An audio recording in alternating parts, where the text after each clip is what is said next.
the City of Wheat Ridge Planning Commission for July 17th, 2025. Order of business is to approve the order of the agenda. If there are no objections to the agenda presented, it will stand as approved. Seeing none, the agenda is approved. Next order of business will be approval of the minutes from our last commission meeting. I would now entertain a motion to approve the minutes as presented. So moved. Can I get a second? Second. Thank you. Any discussion? Thank you. Let's vote on the approval of the minutes, please. Motion approved 7-0. Thank you. Next order of business will be the public forum. This is where it's general interest public forum. It's now time for any person to speak on any subject that is not on the agenda tonight. Do we have anyone present, Janet? No, Mr. Chairman. Do we have anybody on Zoom? Nobody. Okay, thank you. I will now close the public forum, and we'll move into our next item on the agenda, which is our general public hearing. Mr. Moore, would you please introduce our first agenda item? Case number WZ 2309. A request for approval of rezoning property located at 11571 and 11581 West 44th Avenue from Agricultural 1, A1 to Planned Residential Development, PRD, with approval of an outline development plan. Thank you, Mr. Moore. Do we have a staff presentation? We do. Thank you. All right, I'll get started. So my name is Stephanie Stevens. I'm a planner with the City of Wheat Ridge Community Development Department, presenting case number WZ 2309, which is a request for approval of a zone change from Agricultural 1 to Planned Residential Development with an outline development plan. I would like to enter into the record the contents of the case file, the zoning ordinance, the comprehensive plan, and this digital presentation. The property is within the City of Wheat Ridge. All appropriate notification and posting requirements have been met, and Planning Commission has jurisdiction to hear this case. The site is located on the north side of West 44th Avenue between Tabor Street and Robb Street, and it is made up of 2 unplatted lots and is approximately 3.33 acres in size. It currently contains a 716 square foot single unit dwelling built in 1924, a 1,484 square foot single unit dwelling built in 1889, and multiple accessory structures. It's currently zoned Agricultural 1 or A1, and adjacent properties to the north, there is one zoned Agricultural 1 as well, and it contains a single unit home. And to the west is Residential 2 and Residential 3 with single unit townhomes and duplexes. And to the south across 44th Avenue is zoned Residential 3, and it is eligible for multi-unit at that site. And to the east is restricted commercial zoning with a commercial use, and smaller lot single unit residential development zoned planned residential development. The applicant is requesting approval of a zone change from Agricultural 1 to Planned Residential Development with an outline development plan for a 39-unit co-housing development with a common house and shared amenities. The code allows for processing of ODPs and SDPs, the specific development plan or site planning portion of it, concurrently or sequentially, and the applicant has chosen the sequential 2-step process. So SDP and subdivision would come at a later date if the ODP is approved. I'll go through the ODP document with you, and then I'll talk about the criteria of review and staff findings. So this is an excerpt of the ODP. It establishes the planned residential development zoning and it is 2 sheets included in your staff report. First page is the cover sheet with certification and signature blocks for property owners, planning commission, city council, and mayor. And there's also a character of development statement, list of permitted uses, development standards, and other standard notes. The second page includes the conceptual layout of the property, or a sketch plan, what we call, and it includes access, open space, and lot layout. The ODP is a property-specific zoning document that establishes the underlying development standards which would run with the land if approved and cannot be changed without going through a subsequent zone change process. The ODP represents a phased approach to development with 2 distinct planning areas, in which the northern portion of the site, shown to the left of the screen, proposes stricter regulations to ensure sensitivity to adjacent properties. Planning Area 1, the southern portion abutting 44th Avenue, is to contain the housing, while Planning Area 2, the northern portion, is to contain or to remain more agricultural in nature and open space uses. 2 access points are proposed near the east and west borders of the site, leading to a looped perimeter drive that provides vehicular circulation, pedestrian network, fire access, and utility infrastructure. Primary buildings are located inside the looped drive, with multi-unit and common house buildings along 44th, transitioning to townhomes, duplexes, and carriage houses moving north, and central common open space between the buildings in Planning Area 1 and Planning Area 2, located north of the looped drive, reserved primarily as open space. 6-foot-tall solid fencing will border the perimeter of the site. Amenities are provided through a combination of the common house, central common green in Planning Area 1, as well as Planning Area 2, and overall include an exercise studio, community kitchen, indoor and outdoor dining, a natural pool and pool shed, community gardens, and a garden shed, a bike barn and storage, a maker's shed for woodworking and welding, and a dog run and dog wash. While the site is required to be subdivided, there is no intent to create individual lots for the separate planning areas or buildings. This is a unique co-housing community where residents will have common interest. The development standards generally follow the city's residential 3 or R3 standards, with some standards borrowed from mixed-use neighborhood and agricultural 1 to create a unique zoning framework. This effectively consolidates density closer to 44th Avenue, adjacent to the more intense uses. This is offset by transitions in height and stricter standards in Planning Area 2, where adjacent to lower density residential and agricultural uses. In the spirit of providing a high-quality development through a planned development, the project also proposes on-site parking and circulation, increased open space, on-site detention, and customized architectural and design standards, which otherwise would not apply under standard residential zoning. Go back here. So now I'll walk you through those standards. Allowable uses in Planning Area 1 include single-unit dwellings, of which can be attached, detached, or carriage house style, along with duplexes, multi-unit residential, and standard residential accessory structures, such as sheds, to match those permitted in base residential zones, such as R3 and mixed-use neighborhood. Planning Area 2 is proposed to allow residential accessory uses only. No dwelling units would be permitted in this part of the site. Pursuant to city charter, the density limitation on the site is 21 dwelling units per acre, resulting in a maximum of 69 units being allowed, where a maximum of only 39 units is proposed. The proposed density is comparable to what would be allowed under the city's R3 zone district, which has a maximum of 12 dwelling units per acre. The units are organized so the highest density and building height is focused along 44th Avenue and gradually decreases to complement surrounding neighbors. Parking requirements are proposed to match the city's mixed-use neighborhood district with a minimum of 1 space per unit or 2.5 spaces at maximum. Also in line with mixed-use neighborhood is guest parking is required at the discretion of the director and is planned for as shown on the ODP. 2 access points are proposed along 44th Avenue, forming the looped perimeter drive that will accommodate on-site circulation, fire access, and utility infrastructure under the drive.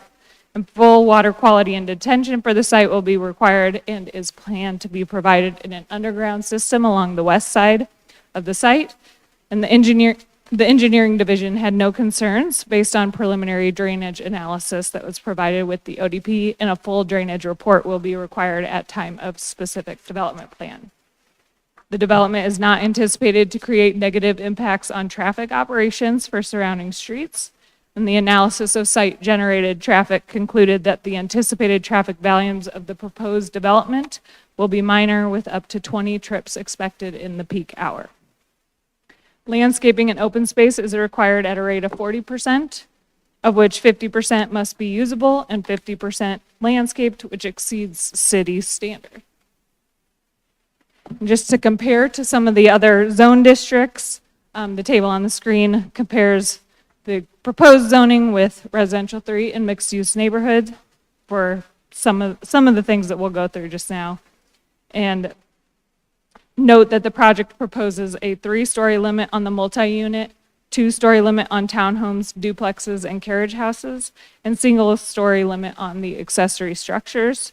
Proposed maximum building height is 35 feet for the multi-unit portion, 32 feet for single-unit duplex and carriage houses, and 15 to 25 feet for accessory structures.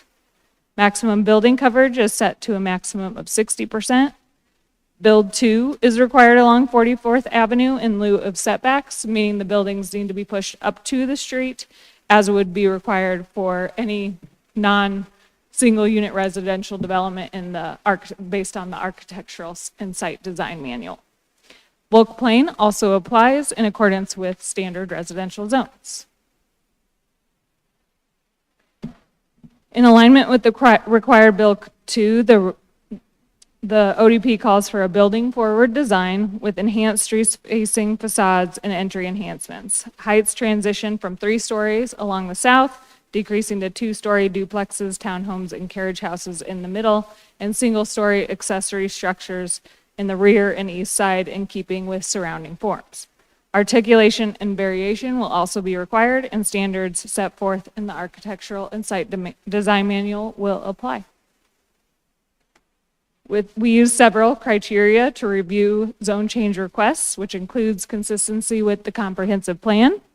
A full analysis of the criteria for consideration of the zone change are provided in your staff report. But this image is an excerpt from the comprehensive plan, which provides guidance in terms of land use. The property is shown and is located in the yellow neighborhood area and along a neighborhood commercial corridor. The neighborhood designation encourages improvement of underutilized properties, and the proposed zone change is consistent with the neighborhood designation, including addressing the need for a greater variety along the corridor. Additionally, the 44th Avenue sub-area plan calls for a variety of housing as a priority west of Kipling along the corridor, for which this project complies. And the plan also reiterates the need to have compatible development within established neighborhoods.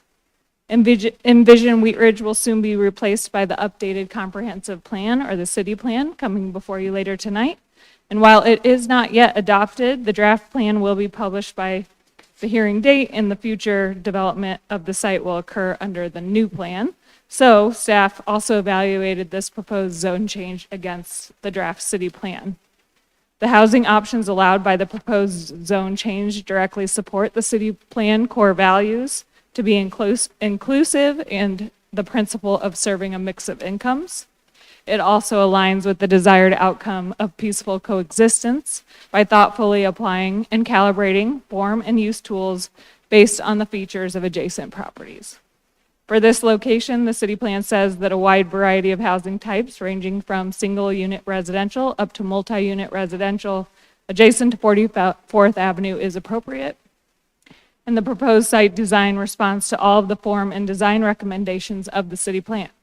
It incorporates build to and setbacks that match those surrounding the site and are increased where adjacent to low-density residential.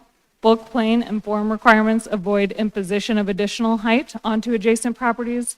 Appropriate screening and buffering are included, and parking needs are addressed on site. Finally, the city plan includes an implementation strategy to support housing development to meet community goals, and this includes reviewing the zoning code to allow housing production that supports businesses, specifically calling out 44th Avenue as a corridor in need of additional housing. This zone change implements the strategy by providing new housing stock along 44th Avenue. As a requirement of the zone change process, a virtual neighborhood meeting was held back in 2022, and 3 neighbors attended the meeting. Notes from the meeting are included in your staff report. And we sent the application on referral to service districts as well as completed our internal review. We did not receive concerns or objections from these agencies. Before the hearing, the property was posted for 15 days, and letters were sent to property owners and tenants within a 1,000-foot radius. Comments collected on Wheat Ridge, or we did not receive any comments on Wheat Ridge Speaks. So staff believes the zone change request meets the criteria. It allows for a compatible and transitional land use. It complies with the comprehensive plan. It provides opportunity for reinvestment. This area has seen an increasing mix of housing types and densities, as well as additional commercial investment, and the proposed zoning complements this diversity of land uses in the area and helps strengthen residential markets. So ultimately, staff is recommending approval of the request, and Planning Commission will recommend a decision to City Council, who will also review the zoning. And if City Council approves the ODP, the zone change is approved, and the applicant can move forward to specific development and plat. That concludes my presentation. The applicant is here and has a presentation as well, and we're both here for questions. Thanks. Thank you very much. Appreciate that. The applicant has a presentation.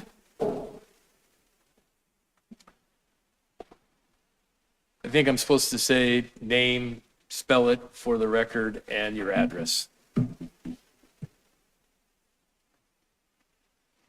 I'm going to see if I can set my timer so I don't talk for too long. Awesome. Thanks, Stephanie. My name is Brian Bowen, Bryan Bowen. I live in Boulder, Colorado, and I was actually on the City of Boulder's planning board for about 8 years myself, so I have a little bit of empathy for all directions of this dialogue we're about to go into. So thank you guys for being on the board. I know it's not all like super fun celebration time. It's a lot of work. So yeah, I'm here to give you guys a presentation on what Blue Columbine is all about.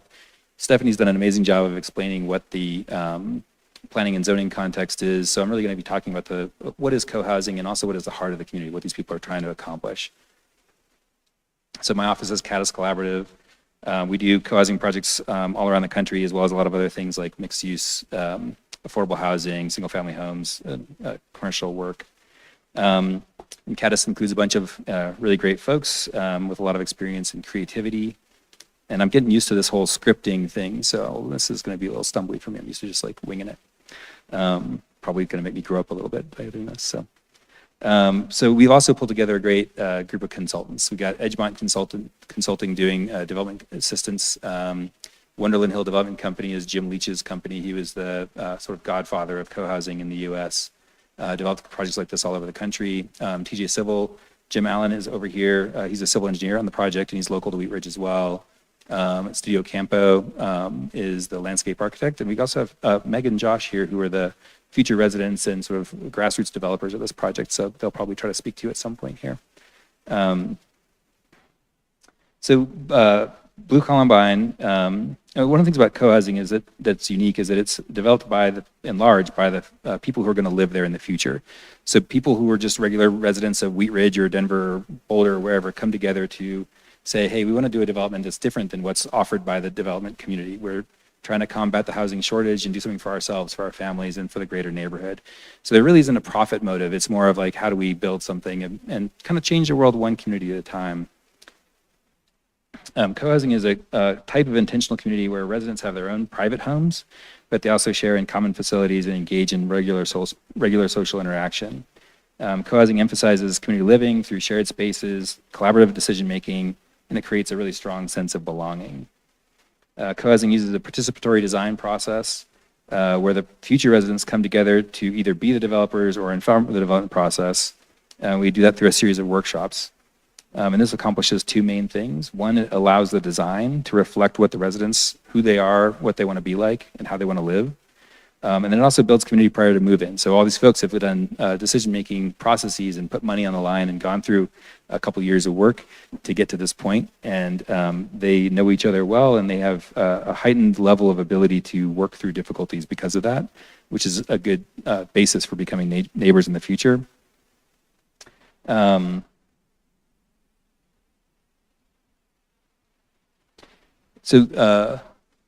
This is a slide on the sort of general values that show up in co-housing communities, which are really common values, but they aren't the values that are typically brought through in a development process that's for profit. It's a different world, which we do that kind of stuff too, but this is not that. The key features of co-housing are that it's a form of intentional community. And at every point in the design process, we as architects are working towards creating opportunities for casual social interaction that are positive and feel healthy while balancing privacy. So you come out your door and you bump into people who you recognize, who care about you. And then the other thing is residents have their own complete private homes. So you have your own kitchen, your own bathrooms, it's like regular condos, but they open up onto really rich amenities, common facilities, including things like guest rooms, places to cook and eat together, libraries, shop spaces, play areas, swimming pools, and all that kind of stuff. The social benefits of co-housing have been really well researched and documented, mostly at university levels and grad programs and stuff like that. In many ways, it's just like any other really great neighborhood where you have a strong level of connection with the people around you, but it's also generally more mutually supportive and a little bit more intentional in that way and a little more structured in its casualness and safe and pleasant for kids and families. And there are about 200 co-housing communities that have been completed in the US so far. The idea was brought over from Denmark originally in the 80s. And there are a lot more forming as we speak. And about 19 or 20 of those are completed in Colorado, kind of all around the state with kind of an emphasis on the Front Range, of course. And there are probably 8 or 10 forming as we speak. And some of those are just kind of coffee table conversations at this point. And some are really starting to spend money on land and find places to be. And there's more information available on the Coho US website, cohousing.org. This is the main sort of clearinghouse of information on co-housing in the country. There's a lot of videos and information on there about what is and what isn't co-housing, and to try to kind of help people understand what they're getting into and understand why they would like it. And if you don't want it, then don't do it. Co-housing is all about bringing people together so they can share life, day-to-day moments, sharing meals, walking out your door and bumping into somebody you know and care about, whose name you know, and also being able to have agency over your lives and your homes as time goes by. There isn't a third-party HOA. There's no external developer. It's really just us making the decisions. And sharing meals, breaking bread together. Actually, let me jump back to a different one on here. Yeah, co-housing creates opportunities for spontaneous interactions as well as celebration of life events and parties. There's a lot of organized things that happen in the context of this sort of overall vibrant neighborhood. And then breaking bread together adds to the quality of life and relationships. Co-housers usually eat together, not everybody, but maybe 30, 50, 60% of the community, 3 to 5 times a week. So if you imagine, you take a turn cooking once or twice a month for your whole community, the rest of the month you come home to a cooked meal that was prepared for you by someone who cares about you and knows your dietary circumstances and preferences and knows when the food's going to be too hot. So then raising kids in community is also a really amazing piece of it. 2 of these are mine. I lived in Wild Sage co-housing for 18 years, and those 2 are now 18 and 20. One's going to architecture school, and the other one's going to Lewis and Clark for psychiatry, I think. We'll see. But they came out all right. And one of the things that you see with kids in these kinds of communities is they know all of the adults, and they know everybody in the community, and so they have a really strong sense of connection to different adults besides just the 1 or 2 parents, and it tends to raise really strong children.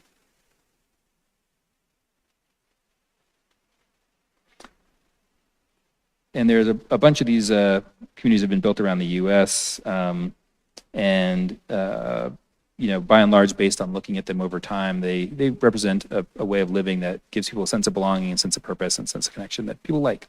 So in some ways, they're pretty profound, and otherwise, it's like really basic human stuff. So these are a few projects that my office has worked on over the years, just to show you that they've come out well and that they exist and that they're reasonable things to do. And it's not sort of a crazy experiment. Although each one does develop its own personality because you kind of take your hands off the wheel and the people who are going to live there create their own reality. So we've got Wild Sage up in North Boulder. That's where I lived for 18 years. Silver Sage Co-housing right across the street is a seniors co-housing community of 16 units. Those two together participate in the City of Boulder's affordability program. So it's an inclusionary housing program. 40% of the homes are at 80% or below of area median income. And 4 of the homes at Wild Sage were built through Habitat for Humanity through a partnership there. So they got to like 25% of AMI. So really excellent affordability levels. Lyons Valley Village is up in Lyons. It's a sort of pocket neighborhood format. Germantown Commons is in Nashville, Tennessee, and has been built inside a tight-knit historic neighborhood. Heartwood Commons is in Tulsa, a seniors community. Trios Village is up in Nova Scotia, built on a gravel pit that was adjacent to old growth forest. Co-housing Houston is on the east end of Houston and an area of change, much like 44th, where there's transit corridors being developed, sort of a TOD style project. And then our non-co-housing projects all benefit from, this is Bozeman co-housing, and our non-co-housing projects benefit from this kind of thinking as well, of like, how do you create buildings that are a machine for creating community interactions. So let's talk quickly about Blue Columbine, already a little bit behind. If you guys cut people off, I will not be grumpy, but it would be great to finish. So the way the site plan is organized is the intense part of the development is facing 44th, and north is to the left. It's organized around a common green with utility access north and south along the property lines to provide access for fire department, parking, water, utilities, and then tapering basically from a more urban presentation at the front of the property to a more rural presentation at the back. And that was in a reflection of some of the desires we heard from neighbors at different touch points throughout the process. And this is a diagram from early in the process showing how that was built into it. We're trying to have homes all open up to the common green in the middle so that as people come and go, they bump into each other. And that familiarity that you have as you walk by your neighbor's house all the time creates that kind of connection, and you tend to get to know each other better. And in my own experience living at Wild Sage, being part of the development process of that, there were people in the forming stage before we had moved in who had gotten to know really well. And if they lived in a different spot in the community, well, I got to know different people because of who I was proximal with in the neighborhood. So that really meant a lot in terms of how things advanced. There's rich common amenities. I won't read you the whole list because that would be even more boring than this, but there's a lot going on there. And the current unit mix is a pretty big diversity of unit types, ranging from like 800 square feet all the way up to almost 2,000, depending on kind of where we end up with a few things on that. And then, you know, our first step into this was being a part of the 44th Street sub-area plan process. We went to a few public meetings on it to find out what staff and you guys were up to. And, you know, we went through the design guidelines, and I actually have to say, like, you know, we worked in a lot of different jurisdictions, and it was great to crack open your design guidelines and have them be so legible and so clear and actually so positive. I feel like the outcomes that we got to through that are actually really good. We didn't have to fight with it a whole lot. It made a lot of sense. So that's the sucking up part of the presentation's over. And we're also trying to provide occupiable surfaces on the front of the street. So there's active street life, right? So there's entrances face the street, little courtyards face the street, roof decks face the street. And there's also wonderful views out that way, right? So there's a good reason for the occupants to want that as well as the neighborhood. This is a bird's eye view looking to the southeast, and you can see, you know, the more intense development in the multifamily kind of section all the way to the street. And then really the whole back and left side of that, along the east side, is really one long building. So there's townhomes at the far left end of that, and that turns into flats, and that turns into some more flats, and then that hooks around and creates the common spaces of the main level or main area. And part of that was actually a reaction to planning and fire department and water department comments. We were sort of pushing that direction, and I think it, you know, something we can tolerate, and it's actually going to be, I think, good for the project. So another image of the courtyard. Spaces between the townhomes, where if you're a great reference for this kind of design work is Ross Chapin's book, Pocket Neighborhoods. He talks about the layers of privacy that are like really beneficial between fronts of houses like this. And we really focus on having like the kitchen sink facing out. So while you're standing there washing veggies, you're looking out at like your kids playing on the patio, and then the patios are raised so that you feel safe sitting out there, and they're big enough that you can really furnish them. And then there's little gardens, and then beyond that's another layer of planting. So, we're kind of trying to set up the ability for, Josh to walk by and for me to basically be like, hey, Josh, and ignore him more than that, or be like, hey, Josh, come in here and talk to me. I've got a thing I want to talk to you about. So that ability to opt in or out of a social interaction is kind of the key invisible part of this sort of a design work. And that's the whole thing. So thanks. Thank you. Appreciate the presentation. I will now open the testimony or the hearing for public testimony. It looks like I have one person in-house signed up to speak tonight, Mr. Bloom.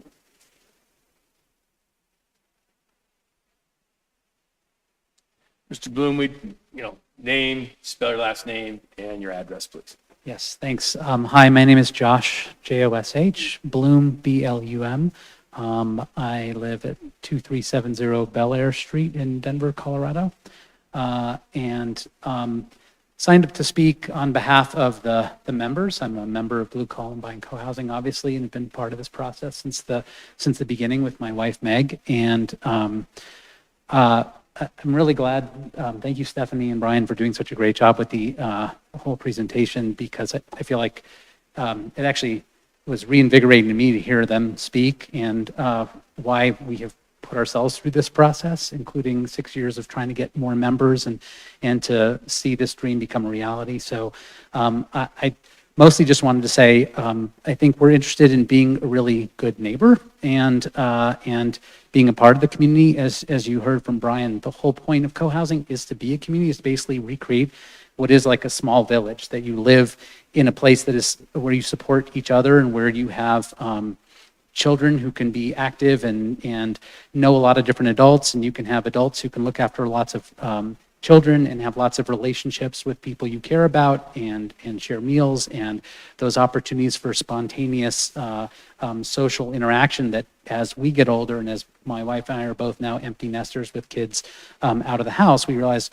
we don't really need this relatively big house with multiple bedrooms anymore that we're alone in. We'd really rather be in a community and live in a place where we feel supported and feel stimulated by others, including other viewpoints. So really just here to try to answer questions if there are any from the members' side, and want to thank you guys for your time and for your consideration of this project.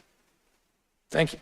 Oh, one last thing. I'll just say it's a deeply terrifying experience to go through a development as a non-developer and someone who does not do this for a living, and even meetings like this.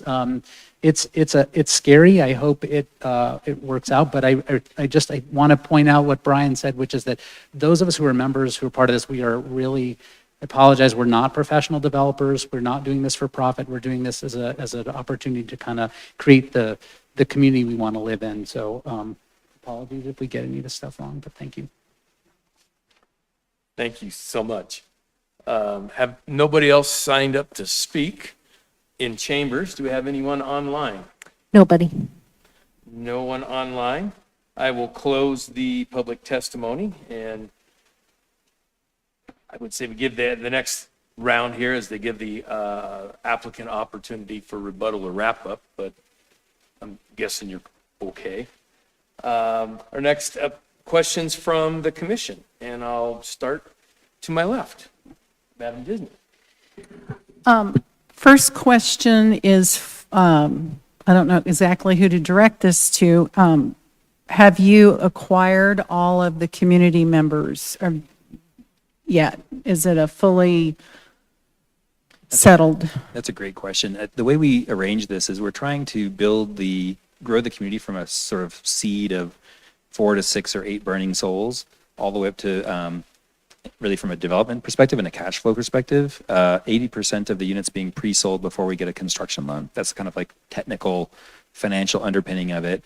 And they're, half or 2/3 of the way to that level at this moment.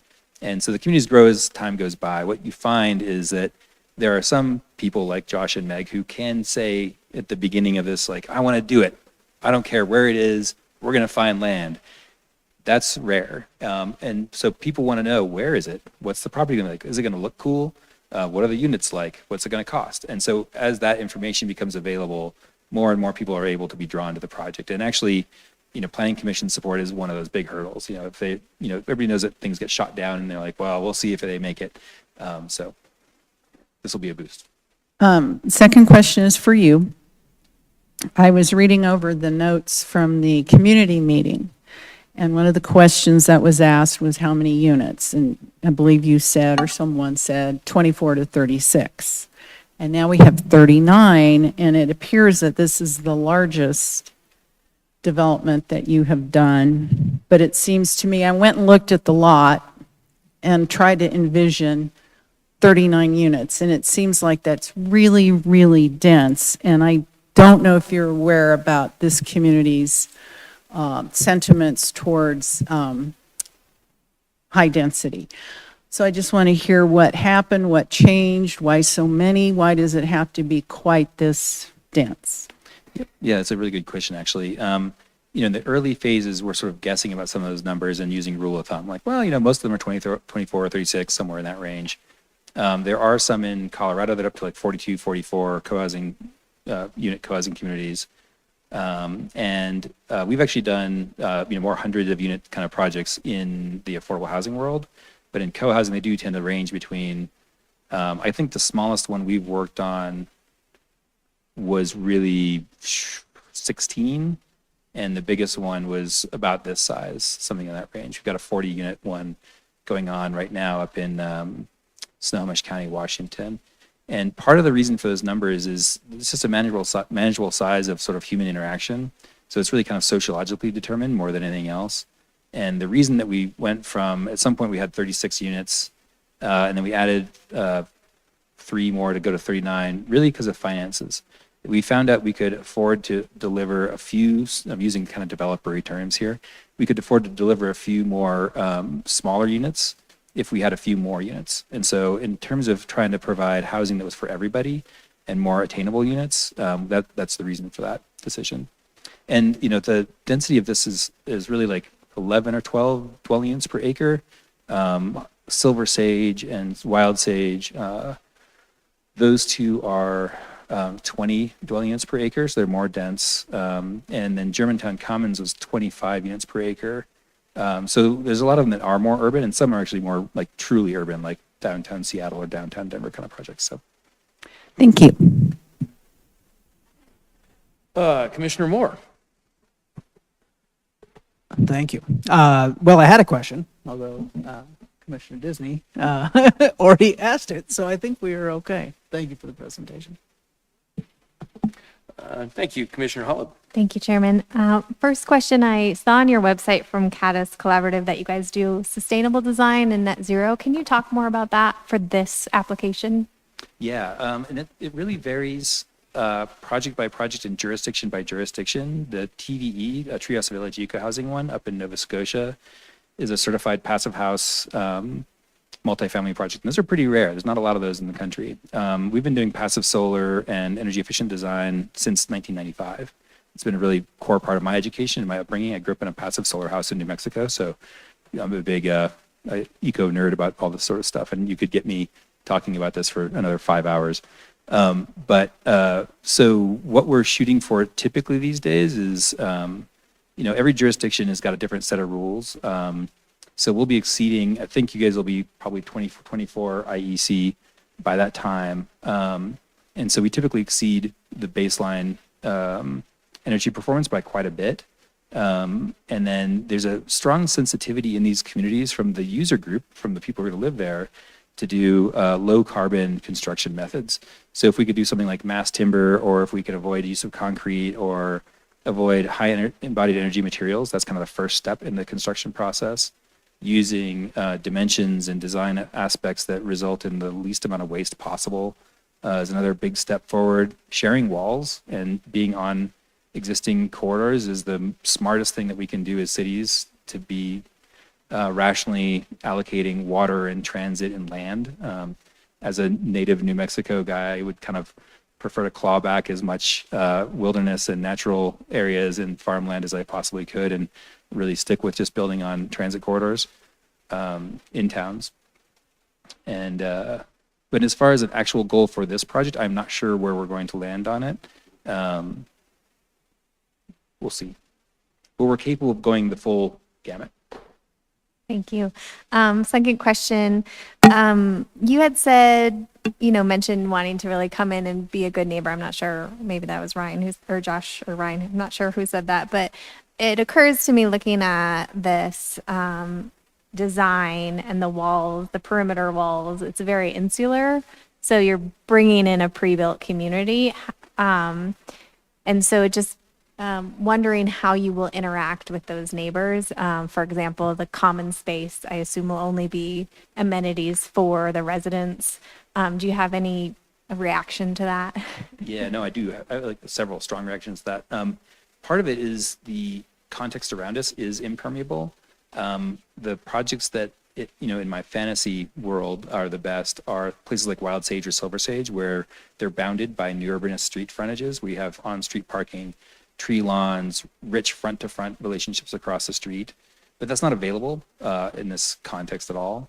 And there's not any permeability around this property. And some of the things that we heard, maybe not well documented in the neighbor comments, was that it was not a lot of appeal in that. So our focus is really on the street, 44th. How do we connect with people through there? How do we create a really great street frontage through there, make occupiable spaces out there, and get to know the neighborhood in that way? The other thing that, these common spaces, they aren't commercial spaces. They're not really used for retail or stuff like that, but they do create a space for gathering. And so what we find is they almost always end up being like the place where the HOA board meets for the much bigger neighborhood. It's where the garden club meets. It's where the neighbors have their birthday parties or wakes or their all the things that happen in life happen in these common houses. And that tends to happen not just for the residents of the community, but for the broader neighborhood as well. So they tend to be kind of a beacon of social connection. So we're doing the very best we can in that urban context. Thank you. No further questions. Commissioner Gray? Thank you. Thanks for the presentation. I know there's not an affordable housing component to this project, but just in general, does co-housing, as far as like a price point, does it usually stay in the same realm as like per square foot on like a new build HOA with some of these same level amenities? Yeah, this is something that I spend a lot of time explaining to future residents of co-housing. They sort of feel like since they're doing a beneficial thing, it should automatically be cheaper. But the people who are going to go out there and build the buildings, they don't feel like they're getting paid too much as it is. So it costs what it costs to build. So construction's pretty inflexible on that. We can be smart about how we design it, which we try really hard to do. But the cost of the land, the cost of construction, and the cost of the whole process kind of yields what it yields. And what we see is that like when we're building these budgets, a typical developer might be looking at a profit range of 20, 30, 40% off of a project like this here in Wheat Ridge or in Denver, right? It's a normal number. That number doesn't exist in this budget. That number gets spent on richer common amenities and also like taking care of themselves in the way they price things. I also haven't ever had a client group in a group of co-housers tell me that they want the units to cost more. So they're very motivated to keep things as economically efficient as possible. So they want it to be attainable. And there is always a moment where people who have joined the community realize they can't stick it out. They can't make the next payment, or it's gotten too expensive due to various things. Time passing is a really big one.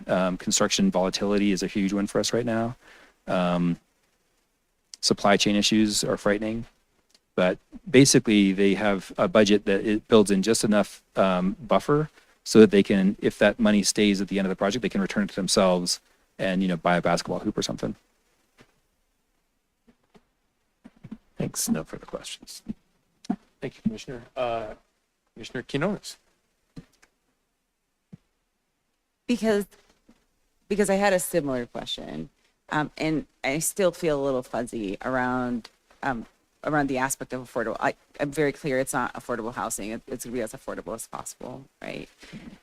You did throw a calculation of some percentages whenever you were speaking in your presentation. I'm a little curious if you can dig a little deeper into that. Yeah, I mean, just the finances behind these projects. So the people who are going to live in these homes need to be able to get mortgages. So the mortgage companies look to the appraisers to justify the value of them. So they can't be valued at some sort of weird out of market level. They kind of fit into what that industry sees.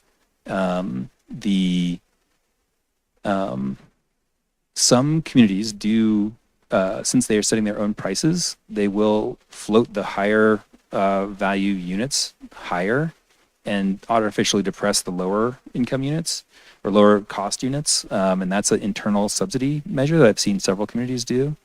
And that's just them sort of like, wanting to be inclusive and putting their thumb on the scales a little bit to like affect pricing. There's a lot of internal mechanisms. People will loan each other money or have internal soft seconds to make things more approachable to people. But yeah, there is, what we did like Wild Sage and Silver Sage and some others, it's pretty rare to find a jurisdiction that has like a really robust inclusionary housing program like that. And there are issues with that too. It's not always that easy, but that does sort of create those kinds of more affordable units. So, these units will be really kind of more in the missing middle kind of variety of housing typologies. And it's very like, Chaffa and the LIHTC world's pretty allergic to this kind of property. It's not big enough. It's for sale. It doesn't sort of hit their targets in a certain way. So, and that money all tends to go towards 100% affordable projects. And we do this as well. But it doesn't really suit these kinds of jobs. So really they're just focused on, trying to build it in a way that's the most cost effective as possible so that they themselves can buy it. It's one of the few beautiful places where like their personal incentive is exactly what you want it to be. I mean, they want it to be as affordable as it can be. That's their instruction to me. No one said like make it super expensive and fancy. Hopefully that was a little more color in that question. That did clarify it. But as you were explaining that, I have another question. And as you mentioned, Chaffa, right? And we're talking about conventional mortgages. Are you looking at, are there going to be any restrictions around non-owner occupied properties, right? Like, if we're trying to build community, there will be a concern of this missing middle, people actually trying to use it as an investment property as opposed to being members of the community. Are there any restrictions when it comes to purchasing a property in the community? That's a really good question. And I think, we've, in the past, it has not been a problem. It's more been that people want to be there and they're willing to they seek it out and they create it for themselves, right? It hasn't really shown up as an investment property source to people, partially because they're little and they're weird and it's for 39 units and like, they're also kind of not, they're a little bit on the down low. But in places where the housing market's really, really tight, that shifts quite a bit. So there's a whole bunch of these in the Bay Area, right? And so they have had to, in ways that align with like federal and state law, create some boundaries to like owner occupied, status for units. And I'm actually just not that familiar with how that works nuts and bolts wise. In my personal experience of like 25 years doing this, we haven't really run across that problem much outside of California, where I don't really do any projects. But we've had, I think, one instance of that between Wild Sage and Silver Sage in 20 years. So it's manageable. And I think there's also a presumption in some ways when you're looking at projects like this that, renters are somehow problematic, but that's actually, that perception is really dissipating, I think, quite a bit. So some of the communities really welcome, like, okay, cool, there's gonna be a rental unit in our community. That's great. We'll welcome them too. So, especially since 2/3 of Americans can't afford to buy a house at all. So gotta open your arms. I have no further questions. Thank you. Thank you. Commissioner Wood.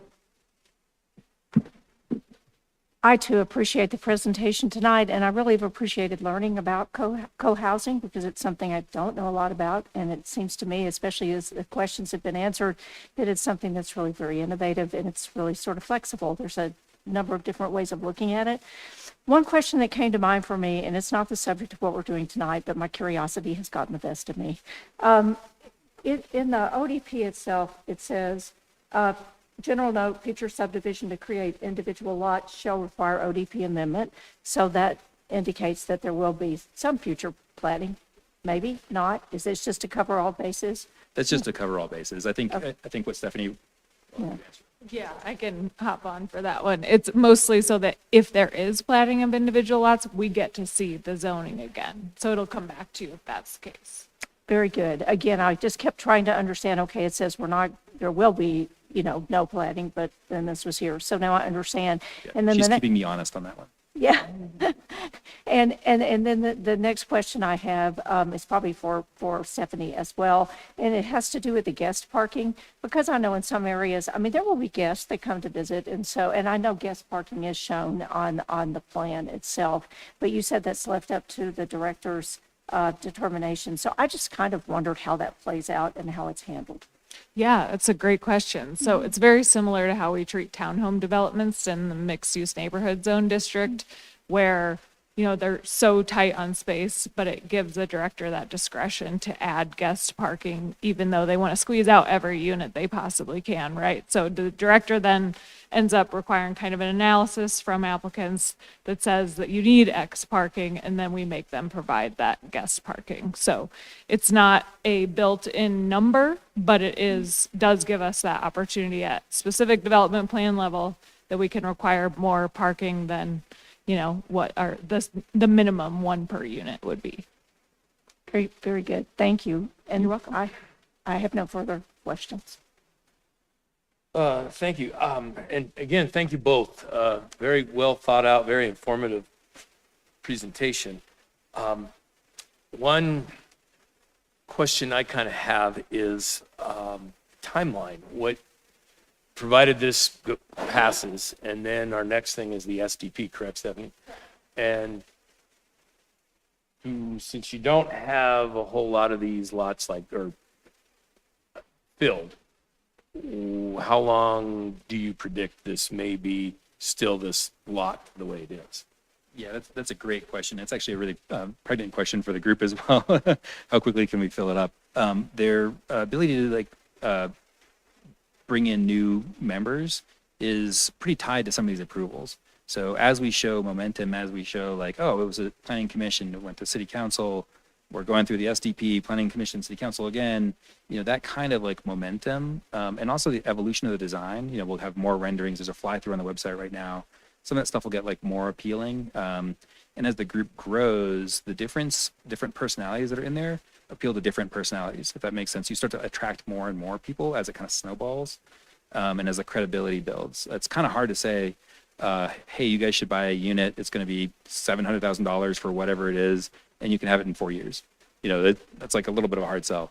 So as it gets more imminent, they sell faster. So the timeline for real is we plan to submit the SDP drawings as soon as we possibly can after city council meeting, and which is August 25th, maybe, or maybe it isn't. So we would try to submit SDP, and Jim right now, the civil engineer, is Brian's overpromising. Yeah, he's thinking it through, because the pressure is really on him for that section. And we'd expect several rounds, and we hear from staff that could be, she's promised 2 weeks. Just kidding. It's 6 to 9 months maybe. So if we can stack that behind this process and then go to building permitting, we could be breaking ground next summer, optimistically. But it kind of does depend on the ability to sell units. And what I'm seeing with this project and with others is that kind of once we get to a certain level, it really does expand rapidly. There's a lot of people in the Front Range who need a place to live, and they're looking for something that's not so isolated, not so, poor in the way it lives. They want something very livable and connected. And, you know, I think with the pandemic and with sort of isolation epidemic that's happening in the country, people are finding this kind of community more and more appealing. So I feel like it looks rosy. Thank you. I have no more questions. If nobody else does, we appreciate the presentation.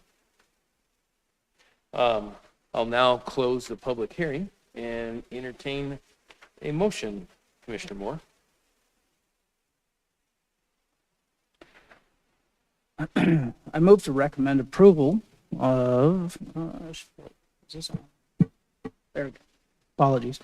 I move to recommend approval of case number WZ 2309, a request for approval of a zone change from agricultural 1, A1 to planned residential development, PRD, with an outline development plan, ODP, for a 39-unit co-housing community with a common house and shared amenities located at 11571 and 11581 West 44th Avenue for the following reasons.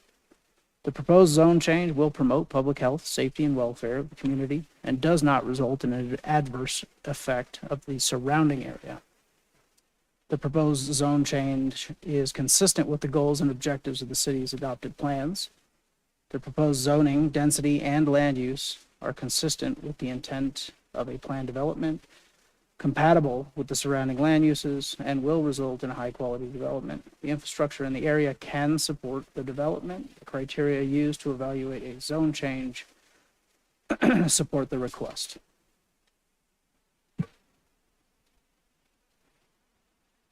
Thank you, Commissioner Moore. Is there a second? Second. Thank you, Mr. Gray. Motion and seconded. Do we have any discussion? I have a comment. I am assuming some of the folks out in the chamber are people who live in the neighborhood. Am I correct on that? And I understand that you may have some anxiety about this, and I empathize with that. I went and looked at the property, like I said, and tried to envision all of those. And then seeing the conceptual drawings, it is a huge difference from what else is in the neighborhood. And as I've been listening to the questions and the presentation and thinking about what I saw the other day, sadly, we live in a big city. It's not like it was when I moved to Wheat Ridge 30 years ago. And I loved Wheat Ridge for the charm and the small town feel. I grew up in a small town in western Kansas, and Wheat Ridge reminds me a lot of that. And one of the hardest things for me sitting on the dais is voting for something like this that makes perfect sense. It's a really cool concept, but knowing how it's going to impact you folks who have lived in that neighborhood probably longer than I've been alive, and like that rural feel that you've grown accustomed to. And there will be more cars, there will be noise. And sadly, that's going by the wayside because unfortunately, a lot of people want to live in Colorado. I cannot believe on social media how many people I see excited about moving to Colorado. And I go, oh my God, there's more people coming. But I am, if there's any way to try and make these buildings look a little more like the casual Wheat Ridge that we have come to know and love, I think it would blend in with the area a lot better. I think I like more modern design, and I think that's really cool, but man, is it a different look and feel from what exists out there. And that is our last bastion of old Wheat Ridge. So I'm in favor of it, but I would like to give the caveat to the developer to try and come up with a design that maybe isn't so ultra modern or something that might blend in more aesthetically with the community. Discussion, Mr. Moore? None at this time. Thank you. Commissioner Holland? Thank you, Commissioner Disney. Couldn't say it better. I would just commend the staff for putting this through the lens of both the old and the new, knowing that we're headed in that direction. I do think that it supports the vision that has outlined in the new city plan, and so I'll be voting for it. I do hope that the community and the developer will think about those sustainability goals as well. It sounds like you have the credentials to do some really creative things with the sustainability, and I think that will just augment the nature of this moving from agricultural one to residential as well. So thank you. Commissioner Gravy? Thank you. Yeah, I appreciate the comments from my fellow commissioners. You know, I look forward to supporting this project. It does, just like all of us, it does, you know, there's a little bit of heartbreak when you see a 1889 house, you know, that holds more history in its walls than this, you know, much else in this entire region.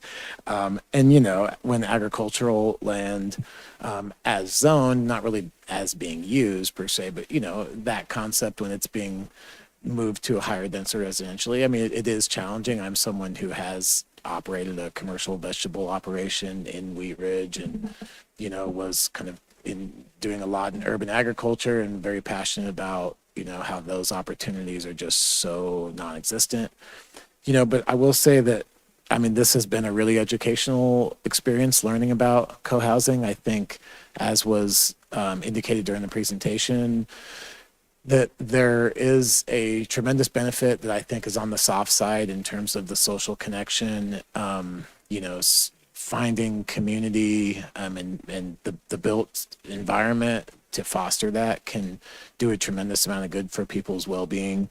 I think that the fact that this has so many amenities, while there's a little bit of a concern about Commissioner Halb's question about it being a little insular, I think that, you know, in Wheat Ridge, you have a community that saw very little development for a long period of time. And while there was a lot of downside to that, one upside is that a lot of our amenities were not overcrowded, trails, pools, this kind of thing. And with the level of growth that we've seen recently, I do think there is a concern among many in the community that you know, these shared amenities are becoming more crowded.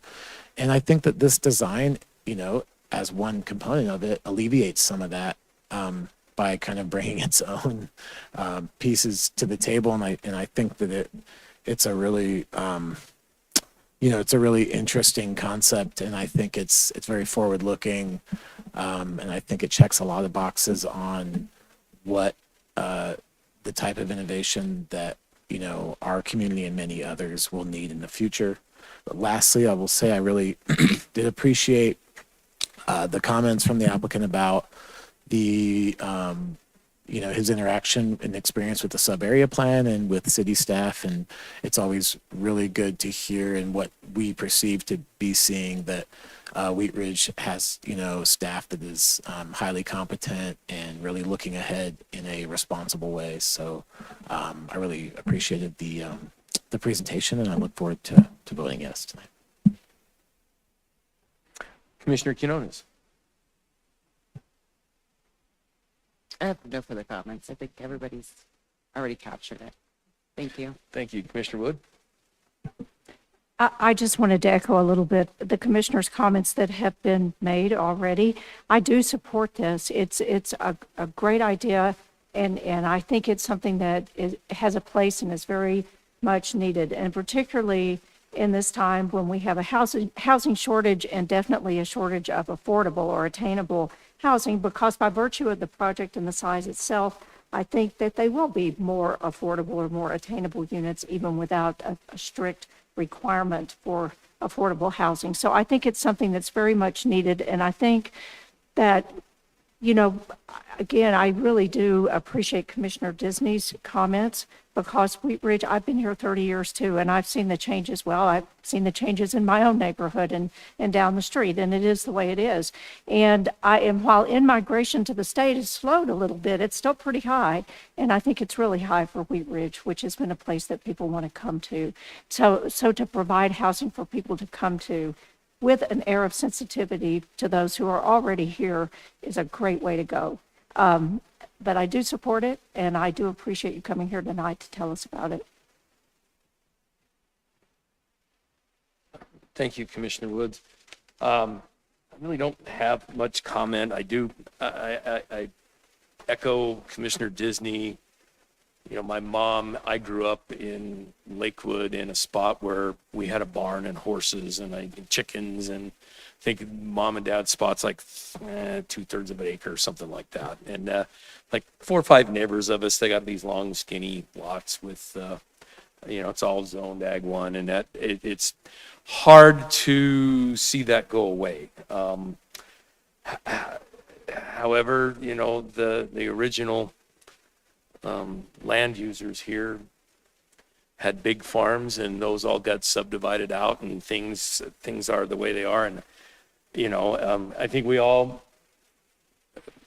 remember a simpler, better time, but time moves on. And I appreciate you all coming down to the meeting tonight, and appreciate the interaction with the community. And I echo Christine with, it'd be nice to, take their desires, needs, and wants into consideration when we get to the SDP and our final look of everything. And appreciate you coming down and giving all of the testimony and presentation. With that being said, we have a proper motion and second on the floor, and a poll of the commission, please.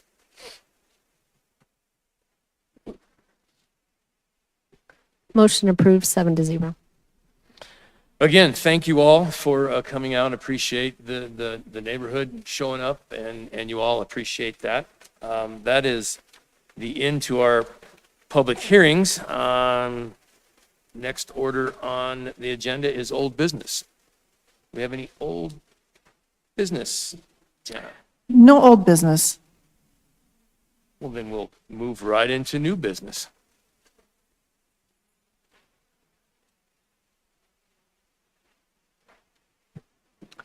Thank you, Mr. Chair. With that, I want to welcome Ella Stevie. She is our senior neighborhood planner, if I get that right. And she's going to introduce the city plan discussion for this evening. It's fine here. All right, thank you for having me. And I'm joined by my colleague Eric Amy from CZV, our consultant on Zoom. So I think presentation ready. All right, thank you for having me. I'm Ella Stevie, and I'm excited to be here at this, after many conversations with you all, at this kind of farther along stage where we can actually have a real product to look at and react to together. So I'm going to talk to you today about the city plan. So first, I'm going to give really brief project overview, just a quick refresher on the process that we've been through so far. Then I'm going to give a little overview of the draft plan, basically like the presentation version of the executive summary. Then we're going to do a little bit of a deeper dive into implementing the plan and what that is going to look like for this group here tonight. So we're going to talk about rezonings, and we're going to talk about code amendments. Then we're going to wrap up with some next steps, and I'm going to have some pauses in there to stop and hear from you all on each of these steps. So let's start with our project overview. As you all know, we've been working on this plan since early 2024. We've had 4 phases. Oh man, sorry, I'm having some clicker issues here. Okay, I don't know how that went so far. Okay, comment like halfway through my presentation. Each of these spaces has had in-person and online opportunities to provide input. And we've also been meeting with our steering committee through this. We also had a group of what we're calling neighborhood champions. So that was 100 community members who signed up to have a bigger role in getting the word out and being involved. So now we are in the review phase of the draft plan. So that includes our discussion tonight, as well as we'll be at City Council for a study session next Monday. We had our last steering committee meeting last Tuesday, and the public draft is open until next Tuesday, July 22nd. So assuming we don't have any big issues to resolve in this review period, we're hoping to be back to start adoption later in August. So hopefully you've all had a chance to read through that executive summary and familiarize yourself with the draft plans, or at least the parts that are most interesting to you. I know it's a long document, so I'm not expecting anyone to have read it front to back. So I'm going to give a little overview of the structure and high-level content of that plan tonight. And then, as I said, we can do a little deeper dive. So, as a reminder, the city plan, as our comprehensive plan, will shape the future of Wheat Ridge over the next 15 years. It articulates our path forward based on what the city wants to become in the future. So in your review of your plan, I'm guessing that there weren't any big surprises. You've seen most of this content over those last 4 phases. But it is fun to see it, and sometimes, exciting and sometimes a little scary to see it all come together in a draft. So this plan's organized into 3 parts. The first one, part 1, is welcome to the city plan. So in this first part, we define what a plan needs to do to be successful. It needs to get the big things right, it needs to plan for what is known, and it needs to create a decision-making framework for what is unknown. So part 1 also looks at where we are today.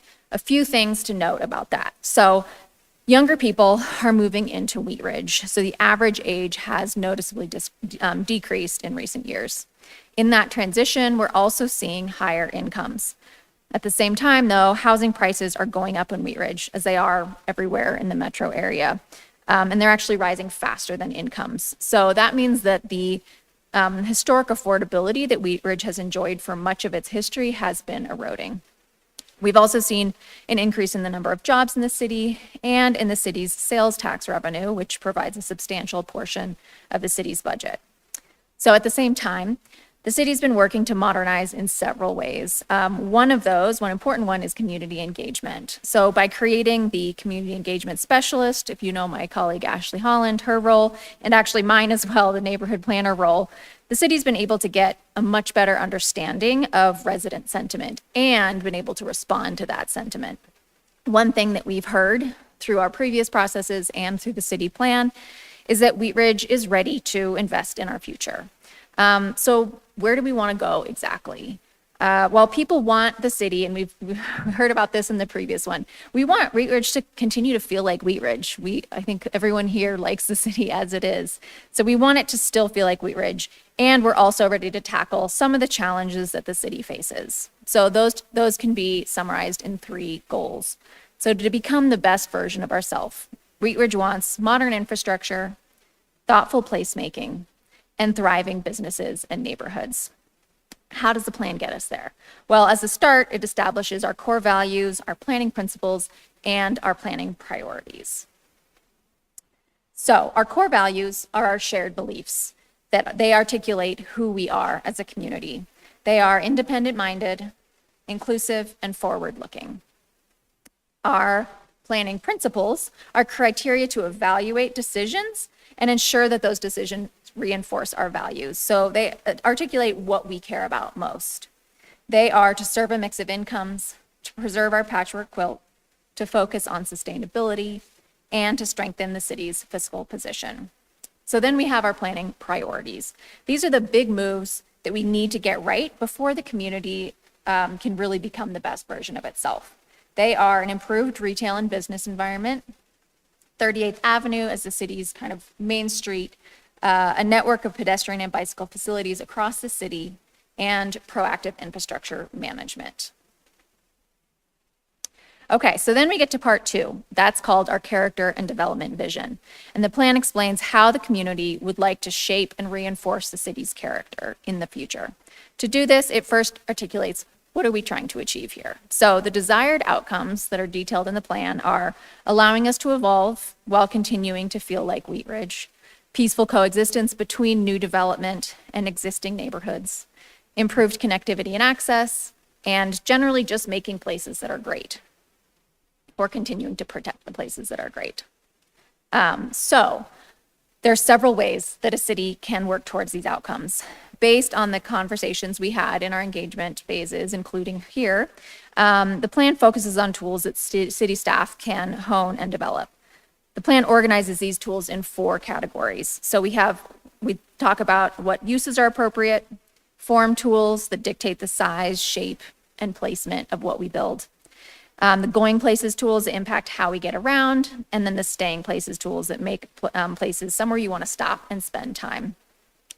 And so Wheat Ridge already uses a lot of these tools. As Planning Commission, you guys talk about these often. So you know that these are already in play. So the city plan's really an opportunity to hone and refine them where needed. And the plan also kind of illustrates how these tools might look if they're implemented in different locations around Wheat Ridge. So those are the illustrations seen here, and that was a focus area conversation we had in one of our earlier meetings. So other than those illustrations, how do we apply these tools in Wheat Ridge? So the plan explains, this is if you really get into the weeds of chapter 3, this is what we're doing. The plan explains how we apply tools based on context. So in the case of the city plan, context means our place types and our street types. Part 2 details how those use, form, going places, and staying places tools would be applied in different contexts. We're going to talk about that a little bit more in a few minutes. Okay, but first, part 3, called Creating Our Future, brings us back to those 3 goals that I mentioned at the beginning to help us become the best version of ourselves: modern infrastructure, thoughtful placemaking, and thriving businesses and neighborhoods. So based on everything I've just mentioned, our values, priorities, and principles from part 1, and our character and development vision from part 2, these 3 goals organize the strategies and actions needed to bring the plan to life. We'll get into some of those a bit more tonight as well. Okay, so that all gives us direction for planning what we know and for getting the big things right. But what about planning for the unknown? So this is where we will turn back to our values and principles. They informed all of the content in this plan, but they will also provide our decision-making framework for the future. So over the 15-year horizon of this plan, things will happen that we can't anticipate now. COVID is a great example of this. I guarantee that no comprehensive plan adopted in 2015 anticipated a pandemic coming. I think we can all agree that we hope we don't have anything like that in our near future, but I'm sure there will be some things that we just cannot anticipate now, big surprises. So when those do come up, our core values and our planning principles can provide a way to evaluate any unexpected condition, whatever it is, against the known values and principles of the community. So the plan includes the worksheet shown here that helps us evaluate future decisions. And that worksheet includes several questions to get at how decisions do or don't align with these articulated values and principles. So at the top of it, you can see it says the decision we're trying to make. So we're trying to make it really general, that that's the kind of thing that a staff member could come and bring to this, if we're trying to grapple with whether or not something is aligned with our core values and principles. You might actually see this worksheet in action. We'll see if it sticks. So not every decision will meet every core value and every principle. Some may support more than others, but overall, we want to make sure that our collective kind of cumulative choices that we make as a city keep us moving in a direction that supports those general values and principles. Okay, I am about to do a deeper dive into implementing this plan for this group. I will have kind of formalized discussions for us to stop. Before I launch into that, though, I just wanted to pause and see if anyone has any questions or like issues around clarity for what we've gone through so far. Good. All right. Let's get into implementing the plan. Let's see. So Under the goal of thoughtful placemaking, we have a strategy, implement our character and development vision. So based on that, we want to talk to you tonight about how the city plan will inform rezonings and code amendments, and we'll stop to talk about each of those. So first, we're going to go through to talk about city plan and rezonings. That's going to be something that you guys see as a group here often. So to do this, we're going to step through an example. And given the agenda tonight, what better example than what we just talked about? So we are going to just walk through in a little more detail from the perspective of the city plan, how we would expect to evaluate rezonings based on what's in the plan. So on the right, you can see a checklist. That checklist is literally from the plan. So that is in the plan itself. And that reminds us what content from the plan is relevant to a rezoning. So first, we're going to look at core values. This rezoning and the proposal that it enables is aligned with our inclusive core value to be welcoming to everyone and a good home for all kinds of people. So then we have our planning principles. This rezoning is consistent with the planning principle to serve a mix of incomes, ensuring that investment in the city is for folks with a range of incomes. Then what are we trying to achieve? So this is consistent with our desired outcome of an evolution of places, exactly what you all were discussing earlier tonight. It also balances peaceful coexistence by aligning with the application of appropriate tools for this kind of setting, as I'll go into a little more in a moment. Moving down our checklist, then we have our place type map. So this designates the property in question in two categories. It's moderate variety neighborhood and community mixed use. So as I mentioned earlier, that's one piece of how this plan defines context. Another way is the street types. So the subject property is adjacent to what's called a community corridor. So then our checklist on the right also asks us to determine if any special cases are relevant. So these are included in the plan to address a handful of special cases that just require a little more nuance than the place type and street type frameworks can provide on their own. The site does qualify under what we're calling special case number 1, or large site, civic, institutional, and or agricultural reuse. The intent of these cases is to allow investment in these large embedded sites in a way that achieves the desired outcomes of an evolution of place and peaceful coexistence. So based on the place type, the adjacent street type, and this special case, the plan tells us what application of tools is appropriate for this case. So for uses, a wide variety of residential uses would be appropriate, including multi-unit adjacent to the community corridor, which is 44th Avenue.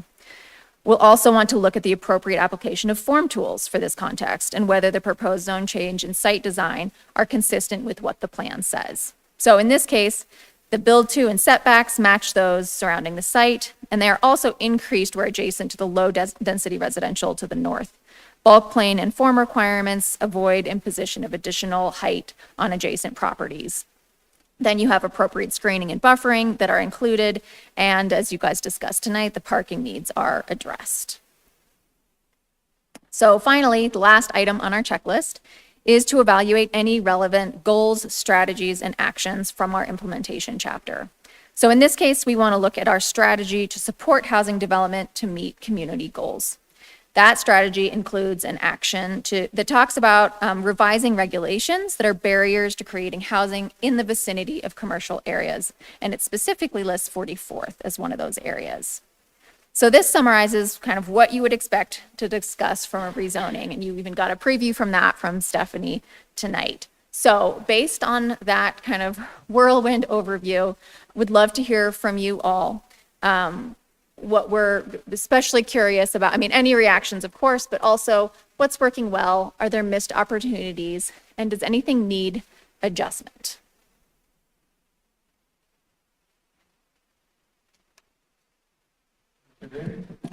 Yeah, I mean, I guess I'll just share a couple of thoughts. I really appreciate your presentation. It's super exciting. I mean, I think, without really, that example and kind of, one reaction to the plan is, and I think that maybe this is probably unavoidable to some extent, but it seems kind of inherently permissive a little bit. Like it just kind of has the feel, to some extent where you could take a example of a situation and essentially find ways that it would, be in accordance with the plan. I think, and by that I mean that I think that there's, some sense of kind of broad language that is kind of a wide net, and I think that's probably a result of the community engagement process. And I think it's also an element of interpretation. I know that there's some subjectivity to some of this work when you're thinking of long range planning and higher level stuff. I mean, all that being said, I do think the plan itself has a lot of specificity and is really geared more so than I anticipated, like on the concrete, like decision making process in terms of being designed in a way that really is intended to be a practical tool rather than just a plan for the sake of, because you have to do a plan. I mean, it seems like it's intended really to be put into practice. So I know I'm kind of just thinking out loud a little bit, but kind of the example made me think, like, I mean, it seems like you could probably, a lot of things would meet the criteria if you wanted it to. And so I don't know if that'll be a concern from the community, or if that feel is shared, through the process or something. That is a very good point and good question. And we had a lot of conversations in planning division of like, okay, but how are people going to try and misuse this? How are they going to use it against us? It's what you're seeing. And I hope we're close, but I'm one of the reasons we want to come to you is if we need to tweak it, we'd love to get your input on that. What we're trying to do is thread the needle to allow the right level. We don't want to be too prescriptive and paint ourselves into a corner where you're like, you shall do this setback and you must. I mean, you can't say that in a plan anyway, but we wanted to kind of set the right tools out there, but not require them so that, you just never know with one specific site that might not actually be the right solution anymore. And so what we did want to do is we made sure to pull in the intent statement level so that we can, if we feel like it's kind of the good faith test, it's like the gut check of like, okay, you're saying okay, buffers may be appropriate, and we have someone saying like, nah, we don't need buffers. That's where we can look back to the intent and those desired outcomes and say, okay, but is this achieving peaceful coexistence? Because if it's not, then your interpretation, person who's trying to find the loophole, is not adequate for what tools are appropriate to apply here. So we wanted to leave that wiggle room to apply sophisticated discretion on a site-by-site basis, but also, yes, we definitely don't want people to weasel out of things. So we're hoping that the combination of the kind of the tools, the recommended tool uses being softer, but then those intent statements being like, this is what you have to. And I think that's what, people can show up and say, this doesn't achieve peaceful coexistence. And so we might not have thought of every exact interpretation of the tool that people need, but I think that's where we can have that higher level, those desired outcomes keep us honest in the process, is the hope. Yeah, just real quick response. I mean, I also think, and I appreciate that, I also think there's some challenges inherently with, there are some of the, and I still have to try and make an effort to kind of, not to confuse the different language, what are the values, what are the principles, because it's kind of similar, but there are some that are not contradictory, but you have like preserve character, but also be forward looking, and you have some of these kind of want your cake and eat it too, which I think is just a reflection of where we're at. There's just a lot of change, and there's also a lot of just affinity and kind of affection for the traditional piece of the community. So obviously it's just a hard place to be.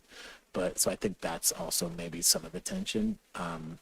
But again, I think that it's really good, and I found myself getting way too deep in the weeds, just like reading through it. But yeah, I mean, I guess that's just some thoughts I had on the.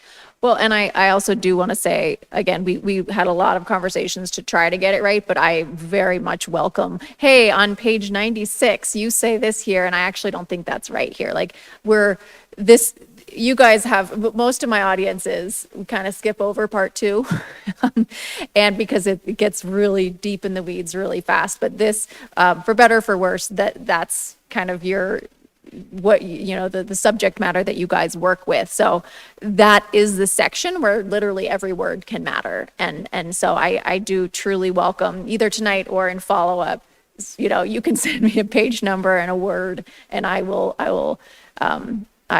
have thought through every word thoroughly, and I am happy to continue to do so because I really do want to make sure we get it right. Commissioner Wood? Yeah, I just wanted to say, I do think that it includes a great deal of specificity, but I love the way it starts with the core values and principles and builds from that, because I think it does serve to have a foundation for what you fall back on, because everything emanates from there. A lot of times it seems like in a comprehensive plan, there's, mission, vision and mission, and then you go to the goals, and there you are. And there are goals in here, and there are implementations in here, but there's a lot of time spent building the case for those. And I really did appreciate that. And when you use I hope I get it right, because you just said it, and I did read it, but peaceful coexistence, that's sort of like another way of saying compatibility. But using that word compatibility to me is nebulous. And, I've often heard it said, well, what does that really mean? And how do you define it? And I think the way this is done provides more tools for measuring or saying or defending, perhaps even, what compatibility is. I think it's kind of a unique plan in the way that it's put together. And I appreciate the way it's done. And to your point, I think that it fits well for a place that is in change. And I think that we are. So anyway, maybe I'll have a few specific comments to get to you before July 22nd. But I think overall it's great. Great, thank you. Commissioner Held? I'll just make one specific comment on what's working well. What's really helpful for me is that visual of, I don't know what page it is, but you showed it this evening with the different colors, and you have like the round areas that are more development.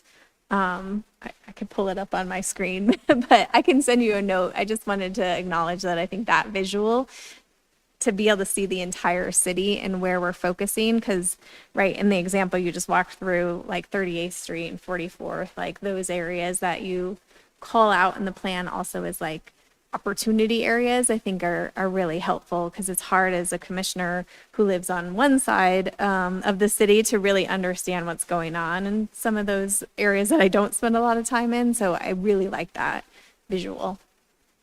Great, thank you. Is that the place type map, maybe? I think so, yes. Okay, I can go. Well, I don't trust myself with this clicker. Maybe not. Dinosaur? Maybe The not. one, does it look like a dinosaur? But yes, that map we poured over as the planning division, and we like block by block to just really think about it. And again, okay, who's going to try and what's the angle here? Like, how do we, so that I definitely learned a lot about Wheat Ridge from that exercise, and leaning on our planners who do know every square inch of Wheat Ridge to get that mapped. Perfect, thank you. Thanks for all of the hard work on that. This is probably a giant animal to tackle. And I think you guys have done a great job on this. I do want to know, and Jenna, if this is something offline to talk about, kick me. But in this example, in the case that we just heard, this land that is being developed is surrounded by like 8 people. So how do we, as a community, give them a good voice in, I mean, I know we've done our community engagement and things that we have done prior to getting here tonight on the ODP.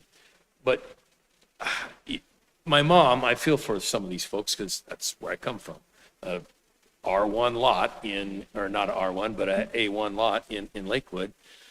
Thank God, sort of, Mom has the towers with the high voltage lines that my company has that pretty much bisect the neighborhood, so makes it very undesirable for development. But how do those folks have their voice carried? And I realize it's a democracy, the majority rules, yada yada, but you know what I'm saying is that's going to affect those folks for a long time, and their kids and so on and so forth. So how does the plan take that into consideration? I think that's a huge driver of how we arrived at the peaceful coexistence concept. What the way we tried to kind of pick that apart is, and I think about it from my kind of mediation background of separating the issues from the positions, where it's like, okay, the position is like, no, I don't want this. But let's step back from that and talk about what are the exact issues. Is it noise? Is it lighting? Is it parking? Is it traffic? And so we had one of our engagement phases was to ask people exactly that. Let's say there's a new development going in near you. What would you be most worried about? What would you like for the city to regulate? So that's the framing that we asked folks to get that list of tools. So then I think when you come kind of to the individual, and we talked about the how those tools should look based on what we heard in those different contexts. But again, we're not going to get everything, and we're not going to speak to each person's particular concerns for each site. So one of the things that we'll talk about in a minute is that we've recognized that there's some instances where we may want to be able to ask to know more sooner. So we might say, hey, in order to do a rezoning, we need to know a little more about what you're doing. In that case, then we could have people come and speak at the mic and say, I'm worried about lighting spillover. I'm worried about, the clubhouse having parties till midnight. And so that could, on an individual basis, become part of the conversation where we might say, hey, to achieve peaceful coexistence here, you need to make sure that your lighting doesn't point outwards or it turns off by dusk, or you need to make sure that your clubhouse has sound regulations by 10 p.m. So I think that we're hoping that again, coming back to the role of that intent statement and the acknowledgement that we may need to be able to dig into the details sooner in some cases. I'm hoping that we can address those pieces so that we know, what do those 8 people care about?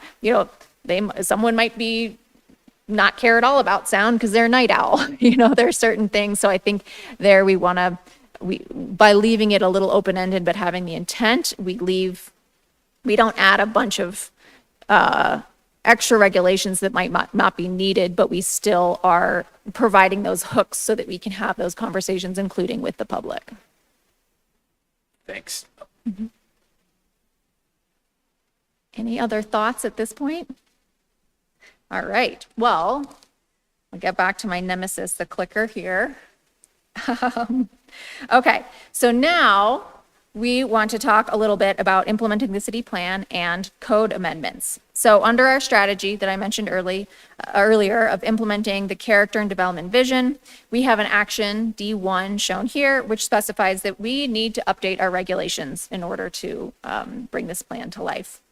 So the action listed here compiles a list of all the different topics throughout the plan that are mentioned that may require code updates. So that includes looking at our uses and form requirements to make sure that our zoning code is set up so that they can be appropriately applied by context. Again, we already regulate a lot of those things. We just know that some of those outcomes aren't quite achieving what the community wants. So that's a place where we want to look and see what are our uses and what are our form guidance happening here. We also want to talk about figuring out appropriate lower cost ways for businesses to grow, including removing barriers to flexible or even in some cases temporary uses. So we want to be able to talk about what is appropriate and are our current regulations achieving what we want them to achieve, given our different goals. We'll also look at whether there are proactive updates that we can make to regulations to enable housing near commercial, as well as housing diversity and affordability. That list will also include things like parking requirements, when sidewalks when we require sidewalks to be constructed, and as I mentioned earlier, situations when we want to be able to require additional review earlier. So we'd love to do this all very soon, but we also have to be realistic about how much time and resources this kind of update requires.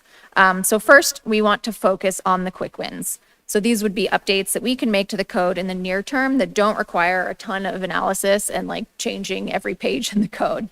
Then in the longer term, we'll plan to conduct a full audit and then alignment of the code with the plan. So this would likely include the first step of kind of refining our existing regulations. So looking at the zone districts that we have and saying, okay, let's like make these tweaks here and there. Then we might need to create new ones if we're finding that some of the outcomes we want just aren't in the menu that we have. And then once we've kind of updated the ones we have and created the new ones we need, we would look at our zoning map to see, are there any proactive updates that we need to make to just remove some barriers to achieving the outcomes we're looking for. So that's a shorter topic, but similar questions. Based on that list, there are more in the plan and we can dive into that, but any reactions, what's working well, missed opportunities, and things that you feel need adjustment?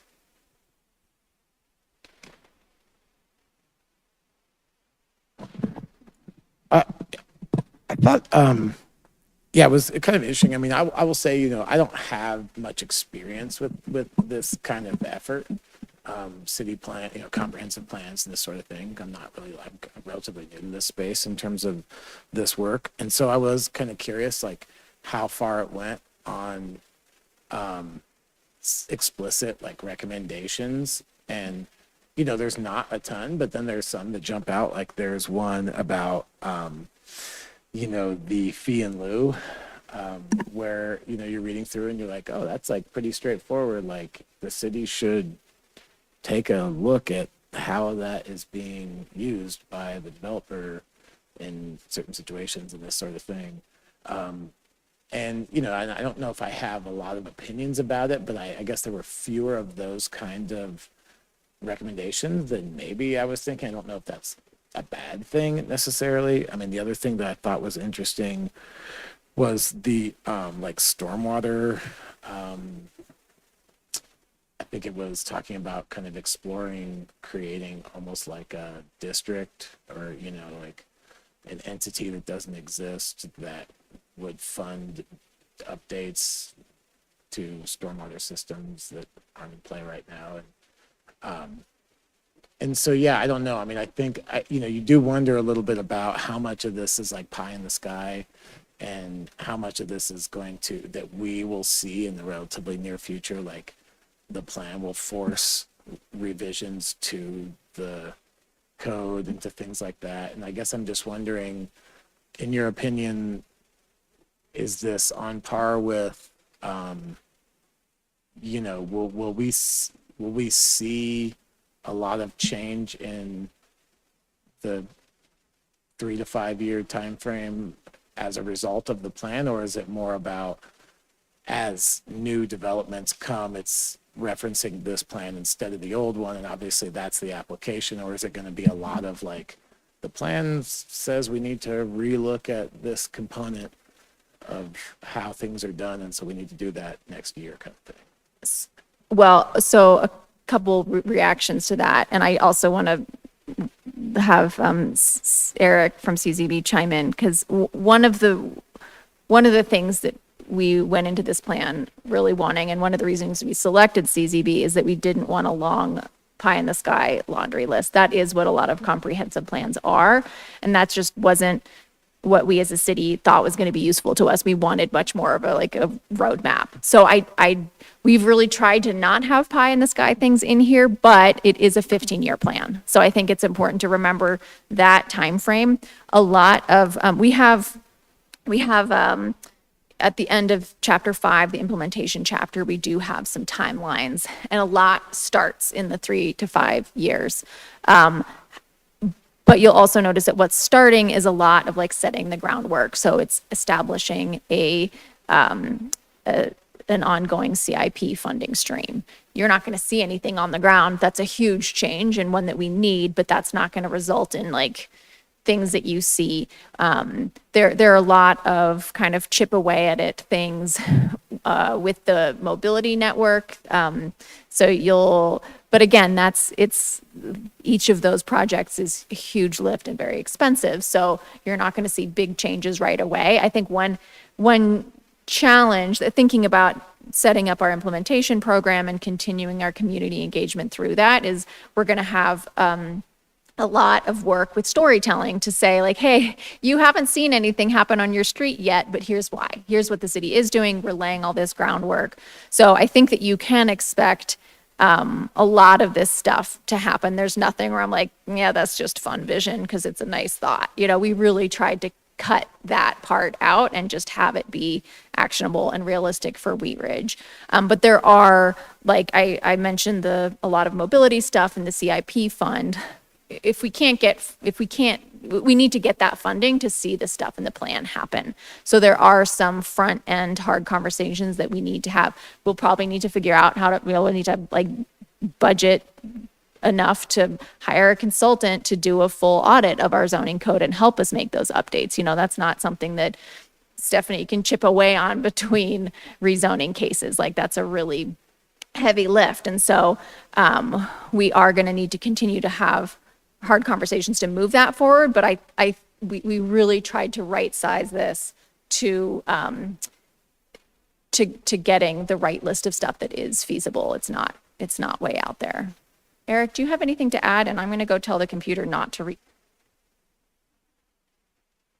I would add, the way you phrased your question, Dan, you listed kind of a bunch of stuff at the end of your question, and I would say it's in all of the above, which is to say there are a number of fantastic ideas that are in some state of development or implementation that the city plan didn't invent, didn't come up with, but we wanted to get in there to give it that sort of policy backup and that reinforcement. So the stormwater utility is one of those. There are a number of things that maybe weren't under discussion until we started talking about them in this process, and so those become the new things to say. As Ella outlined, we really need to work on these. They're really important. They will take a long time, but they're something that we, the city, will proactively pursue. A lot of that's true on the capital side and elsewhere. And then, yes, you're right. There will be a number of things where the plan is now sort of like lying in wait, if you will. So there will be things that will come up, and we know they will be tricky. So one example is like the example that you've been talking about tonight, the Blue Columbine project. That is not the only kind of sort of infill type site that will have redevelopment pressure on it in the future. There will be numerous ones. If you read that part of the plan, I think we talk about schools, and I think that's obvious to everyone with the 2 closed elementary schools. Those are candidates, obviously, trying to get ahead of that. Churches, other kind of large sites like that, other agricultural parcels. So there are other things that maybe no one's thinking about them, but we, putting our planner hats on and looking into the future, we can feel confident that they could be issues. And so this plan is prepared to speak to that if and when it happens. But again, to Ella's point, maybe it's not this week, maybe it's not next year, but at some point in the 15-year horizon of this plan, it becomes relevant. And hopefully we've set the plan up in a way that when it comes time to go back and look at that, and to Commissioner Wood's point as well, the values and principles set you up to make those decisions and evaluate those things, that it becomes usable. And I think a lot of the review, last thing I'll say here, I acknowledge, I think Ella would acknowledge as well, it is a hard ask to put this in front of you or anybody in the public and say, what do you think? Because so much of it really is about things that haven't happened yet, things you haven't really spent a lot of time thinking about. So the nature of this plan is to be usable at various points to do different jobs that it needs to do or over 15 years. So you can be forgiven for looking at it saying, well, geez, I'm not exactly sure. That's totally understandable. But just so you know that the way it's constructed, what the jobs that it is set up to do, that's what's in our minds as we craft it. Thanks. The other thing to remember is all the different plans that have been going on at the same time, which most cities won't do. And so we've learned a lot when we've been doing the Stormwater Master Plan, for example, as to what are we going to be planning for, and the comprehensive plan or the city plan needs to support that. You don't want conflicting plans, and that's the joy of being able to do all the plans at the same time, but also the extreme heavy lift to getting them all to support each other. So that was also probably some of what happened with that, some of the recommendations being more specific than others. And I think you did identify that there are some points where you're like, oh, that's a different level of detail than what's around it. And I think normally comprehensive plans do fly pretty high. I think that's more the aberration than the absence in other places. We did decide to give ourselves permission to do that for certain topics that have been known issues that we know there's this groundswell of please do this. And in the case of the fee in lieu for sidewalks, the complete mobility network and infrastructure, that's 2 of our 4 priorities. So for that one, we were like, let's just get that in here to help us be able to move this along faster and not go then start a conversation of, so do we want to talk about the fee in lieu thing? It's like, no, we've had those conversations, so let's memorialize that so we can just jumpstart that conversation given its role in the bigger picture here. So you have with eagle eyes noticed some strange different levels of detail, but that is where they're coming from. Any other thoughts at this point? We are close, I promise. So we can now maybe. Okay. So the next time we see you will be for plan adoption. So my previous 2 pauses for discussion were pretty focused to what we had just been talking about. But are there any other reactions to anything else in the plan that you would love a chance to talk about and have thought about and addressed before we're back here to adopt it? And Eric had a really great point that I think you might have some good comments after a couple of rezonings. You might be, oh, actually, I think this should be. But at this point, anything else that you didn't get a chance to share that you want to air tonight? We'll go to Commissioner Wood because Commissioner Gravy's been bogarting time. Well, Commissioner Gravy has really good questions and comments, so this is good. So I had something that just hit me, and it's more a question than anything. So on staying places, there's a handful that are noted, and I wouldn't argue with any of them that are noted as places to focus on. But it occurred to me that there are some others that are not focused on, like Gold's Grocery and that development. And the reason that stands out to me is because there's always so much activity there. And I thought, well, maybe that's why we didn't focus on that one, because that's already going great. And there's a lot of activity there. But it also kind of occurred to me that in order to ensure that continues, that's something to think about. And there might be some others, I was just thinking again about some of the places that are important to me in Wheat Ridge that weren't mentioned, like Crown Hill, for instance. And again, I'm sure this was carefully thought out, so this is not really even I don't bring this up to say I think you ought to put these in there. It's more sort of a question of, were there those 2 places in particular, or maybe Gold's specifically, why that wasn't included, and if there are others that you thought about. So gold's actually, it did sneak on there. Oh, It's it did, and hidden. I missed it. It's harder to see because there are two similarly colored district corridors crossing there. But we do have golds on there. Crown Hill is tough because it's not actually in Wheat Ridge, but what? Oh, it's 'cause Jefferson yeah, it's County. Jefferson I County. forgot. So that was always, we always were trying to grapple with how to deal with that. Like in our first phase, we asked people, like, what do you love about Wheat Ridge? And so many people said Crown Hill. So when we were reporting out, we were like, okay, well, it's clearly really important, but it's not something we have any jurisdiction over. But you can see that one of the things we did is we look at the connections to and through Crown Hill. That's a really big piece. I think largely people don't want it to change. Like not that we could do anything about it, but none of the comments were, I really want to see XYZ at Crown Hill. It was all just like, this is such a great asset. So one of the things the plan does is making sure that people keep, that it's easy to get there. I think we might have identified some crossings needed there. And I know that the area on 32nd outside the high school was a kind of a known issue for where we need to help people slow down. Oh, well, I think that photo radar sign is working well, actually. Yes, it is. It is by the numbers as well. Yeah. So yeah, and I think it is also important to note that the gathering locations are identified as places that we know we want to build the mobility network out around them. And if push comes to shove and we're having right of way or budget issues, we want to really think about those staying places tools there, but they're not by any means the only important places in our community. I think coming back to those, the 4 outcomes of the making great places, that is not limited to the staying places. Those are everywhere. I appreciate that. Yeah. That's exactly what I wanted to know. Good. Commissioner Goody. I just had just a couple of quick general thoughts, and not to necessarily stir discussion, but just kind of observations. On the mobility side, I appreciate the emphasis on multimodal bike and ped.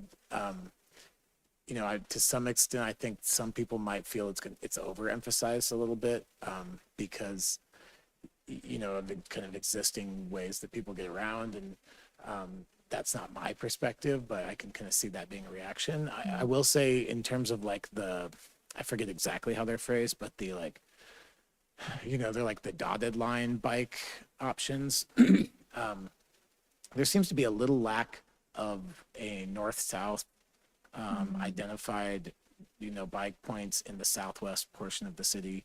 There's like a pretty big, if you look at that mobility map, there's like a pretty big gap,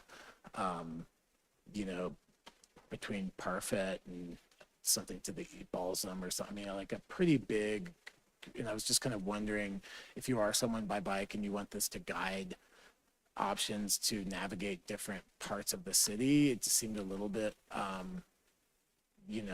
and I think that part of the city is maybe didn't get as much attention in general. And then I will say, specific to my neighborhood, I brought this up before, but on that same point, there's like a stretch of this is a recommended bike route. I mean, like Pierce is a main bike artery, arterial that I totally acknowledge because it goes the entire north-south length of the city, but the connectors, and I think this is acknowledged in the plan, but the connectors are a little short, and my route specifically that I experience, Harlan goes up until 38th, but then there's another one on 41st that goes west, but there's no way to get to it in an identifiable, safe manner, because between 38th and 41st is no longer a identified bike access point, and I think that's just the nature of the width of the street and maybe private property and this kind of thing. But there was a few of those where they're they're not quite as connected as, and I say that because it's a forward-thinking thing rather than just identifying what it is. And there's some element of maybe we can be creative and find ways to connect these dots literally on that map. And then the other thought that I had just a little bit is, in this day and age, it's it's obviously well acknowledged that we are, exist in a rapidly changing climate. I think a lot of the way that this plan is designed and being responsive to considering the future. You know, there's not as so much explicit mention and focus on like resilience and, you know, I mean, there is like the stormwater funding piece, but, you know, fire isn't really mentioned in this plan at all in terms of prevention, like what the city is or should be doing to suppress, you know, the potential for that. There's not much about, you know, I mean, we talked about a little of this offline, but in terms of like water supply and quality challenges that are, you know, going to be present in our future in probably the lifespan of this plan.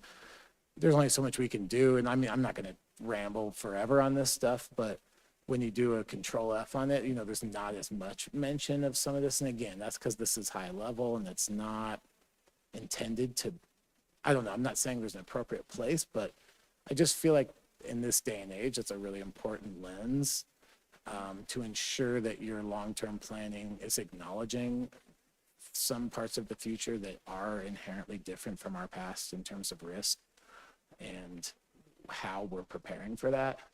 You know, 100-year floods. I mean, literally last night, it probably rained like 2 inches in a half hour at my house.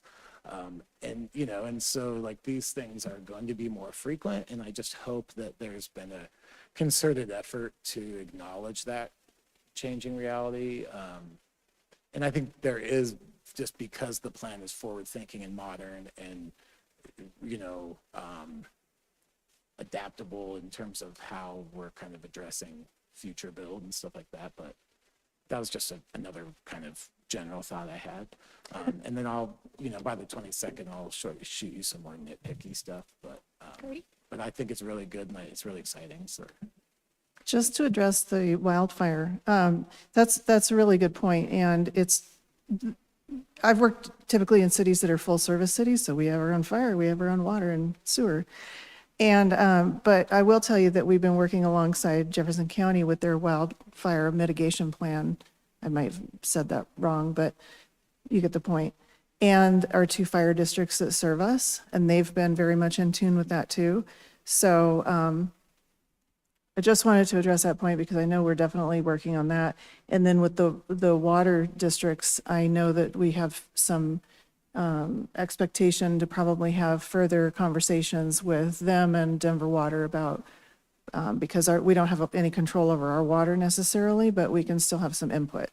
So I appreciate those comments. yeah, thanks. And I think, and on the water side specifically, I mean, I think there was like some information like in an appendix or something that's Yes. specific to, you know, both like requirements in state statute, but also the work that the city has done in terms of conservation measures. And I think it's a good opportunity to highlight those and think about what is next in that same space. I sent Dan deep into appendix world. But I think that's a good, you know, we have the core value of forward looking and the principle of focus on sustainability. So I think we have the basis to think about that. And I think that if, I think we could definitely look into adding that. You know, I've had, as Jana mentioned, with all the plans going on, I have had the benefit since we had our sustainability action plan adopted, where I've been like, great, they're worrying about that. But I think also, you know, as I do, there are sections where we pull in and reference specific content from the Parks and Recreation Master Plan, the pathway, because it's relevant to like the bigger picture and our priorities. So I think there's definitely room to do that and kind of highlight the conversations that are and direct folks over to that sustainability action plan to say, hey, we realize, you know, we recognize that these important topics are in line with our values and principles, and check out, you know, these strategies from that plan. So I think we definitely, that's like an easy tweaking fix to make that more complete. Yeah, and I'll just say, I think there is inherently a little tunnel vision we have in this seat because, you know, we're not obligated to review all those other plans like we are this one. And so we don't have the same perspective that you all do in terms of all this other great work that's being done that is maybe not as apparent in what we're we're talking about here. So. Well, and I think a lot of, our, like, a rezoning requires consistency with the comp plan. It doesn't with the sustainability action plan. So it's important for this document itself to make those connections.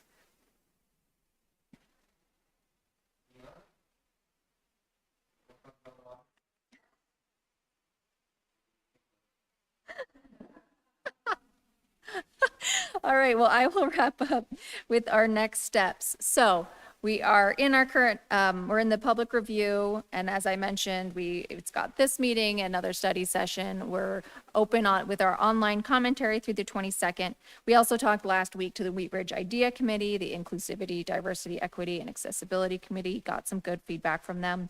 So after we get input from all of these sources, we will update the plan with these great suggestions that you all are having to reflect that input. And then again, we're so far so good, barring any surprises at council or with, any comments that we get before the 22nd. We're anticipating that we would be back for adoption with this group later in August, and then to city council in early September. And then we are ready to start our implementation program. And I do expect that will start to really happen, partially because I've been putting all of my time into the city plan. So I will need something to keep working on, but I'm hopeful that we'll be back to this group with some of those early quick wins before too long. So with that, thank you very much for your thoughts and your time on this, and we'll see you in August. Thanks again for all the hard work. Madam Thank you, Easley, Ella. upcoming dates?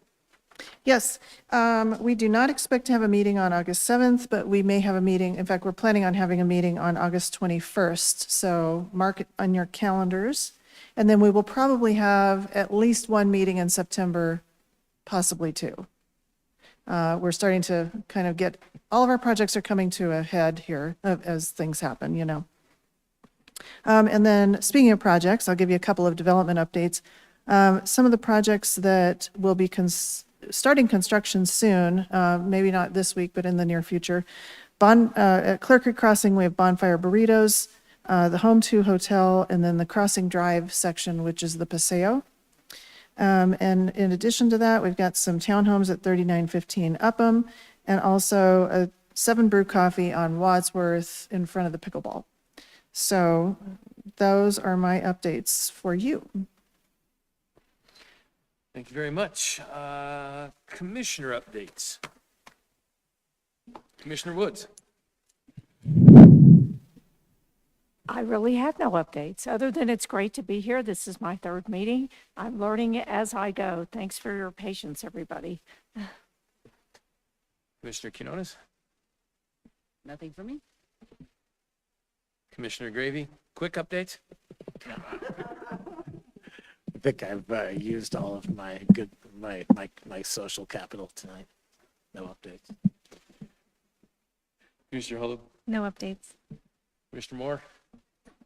No updates, although I did want to thank the city for updating the walk just outside the building.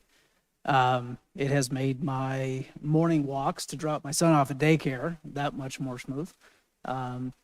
I've been cutting through the parking lot for the last couple of weeks and saying hi to everybody, but it's a nice smooth ride now. And you don't have to get your feet wet doing it. Commissioner Disney. I just want to acknowledge the planning staff and the city council and everybody that went through the recent round of, I guess, pushback from the community on the implementation or adoption of the zoning at Lutheran. A lot of very unfair things were said because my experience in being on the planning commission and a volunteer for the city for the last 13 or 14 years is I don't think people really appreciate how competent the staff is. So there you go. And I'm going to cry. Thank you very much. We appreciate that. Thank you very much, Commissioner Disney. I echo that. You all do a wonderful job, but they all ran away. Look away. away for a second. They're all gone. I'll pass that along. I just want to give everyone that had anything to do with Ridgefest super gold star kudos and everything. Again, Commissioner Gravy ran a great ship on the cornhole. It was a great time, and super thank you to Paige for what she does with Local Works. There are no other commissioner reports. I would entertain a motion to adjourn. So moved. There we go. Second? Second. Oh, all in favor? We'll see you next time. Yep, Thank motion you. approved.